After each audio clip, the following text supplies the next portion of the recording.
But so to answer your second question, we then studied the patients in our study for I don't know, another 10 years or so, and looked at them as they became adults. And then we also studied around 100 adults who had near-death experiences as children. Mm-hmm. And we submitted them to a whole battery of psychological tests, personality profiles, death anxiety tests. We looked at their tax returns. We interviewed them. We interviewed family members. And basically, we discovered my bias was, are these people crazy? I mean, the people that you see, you always kind of wonder, what's going on with them. And we found that people have it's good for you to have a near-death experience. That we had careful controls, and we found that first of all, they had very little death anxiety. They're not frightened, and they had an unusual zest for living. So they love to live, and they are not afraid to die.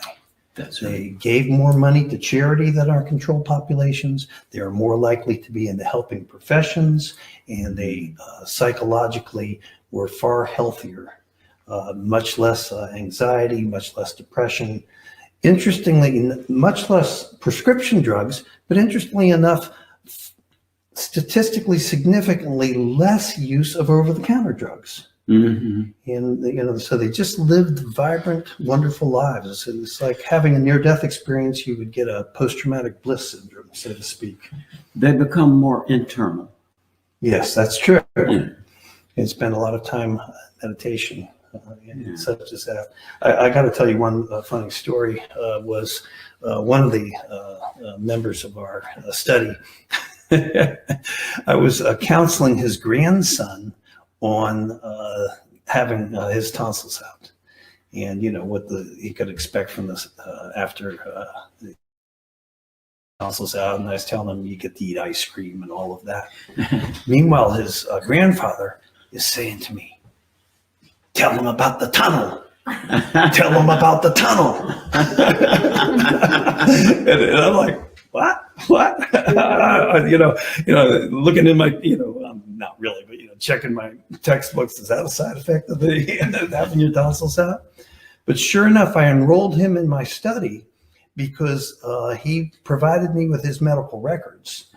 He was in Concrete, Washington. He'd had a tonsillectomy some 60 years before, when they were using ether as an anesthetic agent. And sure enough, he had had a cardiac arrest during his tonsillectomy.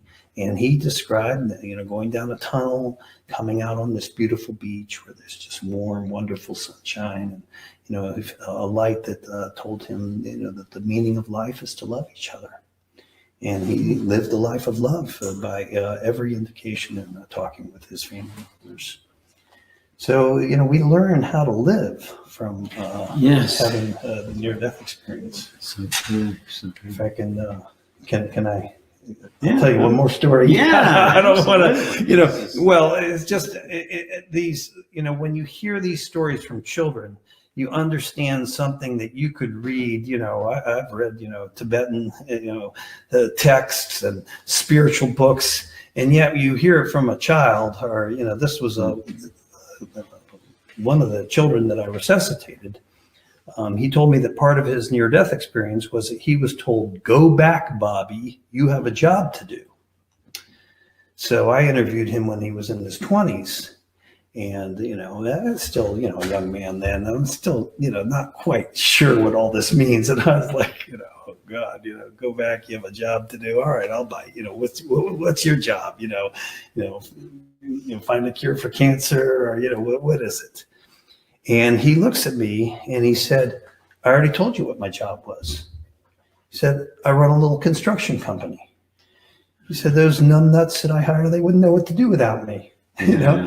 But that taught me, that humbled me. Yes. Because what that taught me was, it's not about me. Right. Yeah. And he was sent back to run a small construction company. Yeah. that the meaning of our, and he clearly, in his mind, he did it because either of his high school friends that he thought were otherwise unemployable, and yet had a very successful company, and that this was why he came back from his near-death experience, not for some exalted purpose, not to Yes. found a religion, not to convince people that there is a God or that there isn't a God, or the truth of his experience, or any of those kinds of things. In fact, the only reason he came to our attention was that he was part of my study. Mhm. And that taught me that, that's why we're here on earth. We're here to learn our lessons of love. We're here to to do our jobs, however, whatever that job might be.